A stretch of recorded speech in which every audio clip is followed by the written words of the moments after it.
What if an attacker could bypass your MFA and gain full access to Microsoft 365?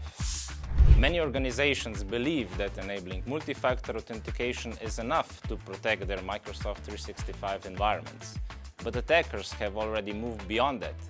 With techniques like adversary-in-the-middle phishing, they are not just stealing passwords, they are also stealing session tokens, bypassing MFA entirely and accessing your data as if they were you. In my lecture at Span Cybersecurity Arena, we will break down how these attacks actually work and, more importantly, what you can do to stop them. If you think MFA alone is enough, you might change your mind. Join me to learn how to avoid the latest attack techniques. See you in Opatija.